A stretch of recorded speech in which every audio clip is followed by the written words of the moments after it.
Alright, quick video today on the fight between Joshua versus Fury. It is said to be the biggest fight in boxing. I don't think that's the case. I mean, they're both British, and I'm sure a lot of British people will tune in, but there are a lot of other heavyweight fights that are probably bigger than this. Anyway, today I'll be talking about why Tyson Fury will defeat Anthony Joshua. A lot of you Anthony Joshua fanboys will probably get mad at me for saying this, but hey, we all have our biases.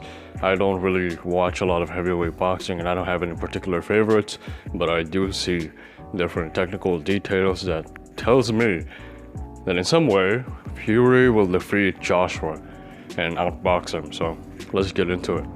Alright, so in order to give a fair assessment of both, we'll first look at the fight between Joshua versus Klitschko to see everything that Joshua does right and why it probably won't work on Fury. Let's start with the left hook real quick. The left hook is meant to, number one, force his opponent to move back. Number two, of course, to knock them the fuck out. And then number three, it is done to force the opponent to turn their body in, which I talked about in my blocking mistakes video. Now, the reason why it did not work against Klitschko at the beginning of the fight is because it wasn't turning his body when he blocked. So right here, when he blocked with his arm, you can see he clearly maintained his stance. He did not turn his body all the way in, which puts him in a path for the right hand.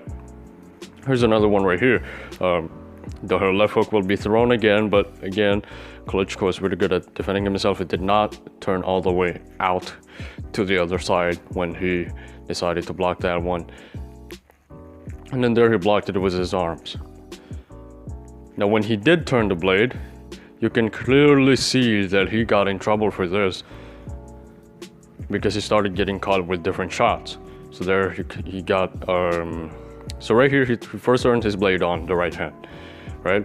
Opened him up for the left hook, and then there he turned the blade again, got caught with the left hook. So this is one problematic thing that occurred in the Klitschko fight. He opened his face up too much by turning different ways, and he'd open his face up for different punches later on. So you go ahead and see it for yourself if you don't believe me. So when he threw that left hook, you can see him turning his face, opening him up for the left hand or for the right hand. Boom, he turned it just for a second, got caught with the right hand. There he tried to do the shoulder roll, but it doesn't have it. And then he got caught with multiple shots afterwards.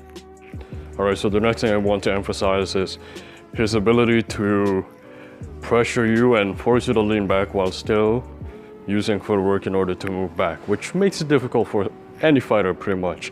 And we've seen that with the Klitschko fight. I'll tell you guys what I mean, or I'll show you guys what I mean. Now, being on your back foot and leaning back is already difficult in itself, but if a guy can force you to move back like Joshua does here,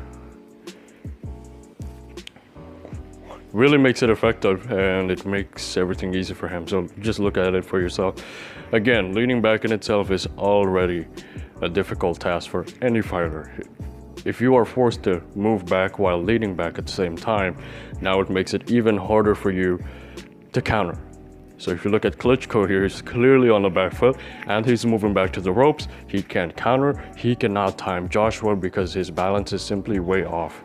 If he just planted his feet and leaned back, maybe he can counter. But yeah, that's what Joshua took advantage of. Klitschko was always on the back foot and he was moving back too, which made it really difficult for him to counter.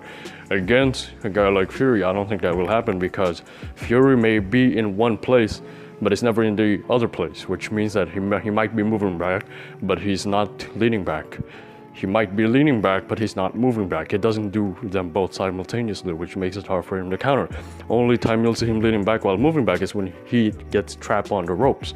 So I'll show you that once we get to Fury later on. Alright, so the next thing I want to touch on is the jab counter, which again, he's very good at it. Why is that? Because Klitschko is a fighter who stays on the same place when he jabs, and that's what Joshua took advantage of again. So let's just see it for ourselves here. Klitschko will throw a jab, stay in the same place, and get countered with the jab back from Joshua. It's very easy to do this. Why? Because Klitschko did not move his head, and so Joshua learned to time him, parry that one, and then counter with the jab. Why will this not work against Fury? Again, I'll show you when we get to Fury, but basically, we all know Fury is a great boxer with great movement. And he doesn't jab and then stay at that same place. He jabs and then he moves out, or he moves to the side, moves side to side. And so he's gonna make it really difficult for Joshua in order to, or he's gonna make it really difficult for Joshua to hit him. And probably Joshua will be defeated just by the jab. And that's how good Fury is. That's how diverse his offense is. Very tricky with his movement, and I don't think it's gonna work for Joshua if you try to do this against Fury. If you try to play the counter game against Fury, it's not gonna work. He can play the counter punching role, and then he can also play the offensive role, which is very good. Now I want to show you some parts where he gets hit. He gets hit when he gets hit when his opponent throws a left hook, which is very tight. Now there's a difference between a wide swinging hook and then a tight straight hook, and I'll show you the difference right here. So a wide hook goes on this glove right here. So you see his white glove. That's a wide hook. It's gonna go through that guard, while a tight hook passes through that guard. Okay, so it doesn't even hit that guard, it just goes in between the right glove and the left glove. Right there. If you look at the Andrew Ruiz fight, his fight against Andrew Ruiz, you can clearly see that this is the type of hook which caught him multiple times against Andrew Ruiz. Ruiz threw long hooks, so the longer the hook, the tighter it's gonna be, because the longer you'll have to reach for it, right? So the more straight your arms has to be. This is basic physics right here. And those are the type of punches that really catches Joshua, because if you look at his gloves, it's on the side, so it's only protecting him from the side. But this particular punch, this tight hook that we're talking about, does not aim to go necessarily on the temple. It aims to go at the chin, which is a little bit more on the center. So now this is the second hook. Boom, right there again, he got caught. It's a very tight hook. It doesn't even hit the right glove with Joshua. It goes tight. So look at it in slow motion. Boom. Oh, it's not even in slow motion. What the fuck am I talking about? But look at it for yourself. He got caught right there in the center. He did not hit the right glove. All right, so no matter how much you tighten up on that right glove, it's not gonna block the shot because it's not aimed at that particular position. So Fury can use this because he has a long hook, long reach, and by virtue of him having a long reach, he uses the long hook a lot. And the longer the hook is, the more likely it's going to be tight and straight. And so Joshua will probably get hit with all of these punches because he doesn't know how to defend it. He keeps his gloves way to the side, and he doesn't turn his head enough. He doesn't duck down enough. So hopefully we can see that. All right, so now I move on to Fury and explain to you guys why those tactics that works typically for Joshua will not work against Fury. So let's just take a look at this first one. Now the first one that I really like about Fury, which is missing in most heavyweights because they're heavy as fuck, is distance management. All right, distance, the ability to control the distance and the ability to step back while staying on balance. Now if you look back at the footage of Klitschko a while ago, you can see that when he moved back, he was off balance and he was sitting on the back foot. Now if you look at Fury in comparison, when he moves back, he stays pretty much on a neutral stance. He doesn't lean back too much on the back foot, which then disables him to counter and throw something in return.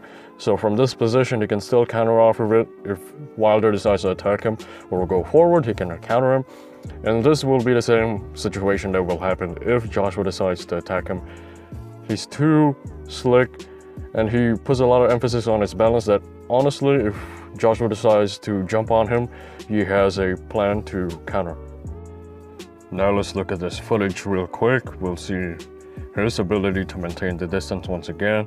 For this one, he will decide to move back. And when he moves back, look how balanced he is. He doesn't lean too far back, doesn't lean too far in front. He's just right on the spot. He's pretty much in a bladed stance right now, and then he decides to move to the right when he felt that he was touching the ropes already. So he doesn't allow himself to get into that position, and he moves laterally right away after he moved back. He doesn't allow himself to get trapped in the ropes. A very good defense by Fury. He can use it really well against Joshua, in my opinion. Now let's take a look at this example real quick. He will decide to, as he moves back right here, again you'll see him touching the ropes, and when he approached it right away, he moved his left foot right here and then he decides to move laterally. Now watch this one. When he does get trapped on the ropes, he adjusts it very quickly, and he doesn't lean too far back, disabling him from countering. There he stayed pretty neutral. If you look at it, he stays pretty neutral when he touched the ropes in the southpaw stance too. Great adjustment, man. Right here, he stays in a neutral stance, keeping his leverage, and then he pins their head of Wilder. Very good job by Fury. I really think Joshua will have a lot of difficulties dealing with his ability to move like that, and we'll see if the fight happens. We'll see. Next concept I want to talk about, which we talked about a while ago with Klitschko, was the turning of the blade, or the turning of the body in one direction, which disables you obviously from, or which opens you up for one particular punch. Now, I want to show you guys this example to demonstrate how Fury does it very well, and he doesn't turn the blade. He knows when to turn the blade and when not to turn the blade. Now, for most people, when they are trapped right here, they will use a shoulder roll, but he doesn't use that. Instead, he ducks under, and then he moves to the right side. Boom, he shifts over to the right side, taking a side step, and then there, when Wilder threw it again, he doesn't turn the blade, which in then, if that happens, Fury will be open for the left hook, because he's pretty much given up that side, and is very much on the path to the right hand in those instances. He raises his hands up right there. So now we want to take the time to appreciate the jab of Tyson Fury and really acknowledge his ability to jab and move, which disables his opponent from really figuring out how to counter him. So let's first look at this example. Here you're going to see him feint first with the jab. And this simple act of feinting can draw an attention or draw a reaction from Joshua, and then Fury can later on use it to counter him in return. So if he jabs like this, Joshua will jab in return. Fury can set it up for a right hand over the top. But even if it doesn't, you know, just the mere act of moving while jabbing can pretty much make it difficult for Joshua to really time him. And that's what's missing for most of his opponents. You know, if you look at the opponents of Joshua, most of them are flat-footed because they're heavyweights, and most of them don't really have the ability to move as quickly as Fury. So let's look at this right here. Look at these instances where he did it. Very good at doing it, by the way. Feint again. You don't know he's gonna throw it. Feint, fake. Draw a reaction from Fury. There Fury pulls back, and then Fury decides to time him when he pulled back. Now he knows that Wilder will probably bend at the waist, so he decides to lower the jab.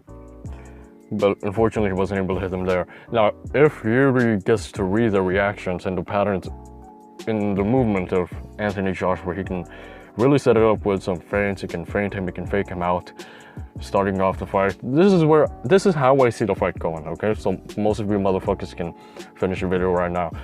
I see the fight going like this. Fury will, as always, measure the distance. Fury will establish his dominance by faking, not necessarily throwing yet, faking and then drawing reactions from Joshua. And then later on, he will use those reactions to see the openings and throw the punches in accordance with the openings that are being introduced to him by different movements of Joshua. And that's really how I see it going.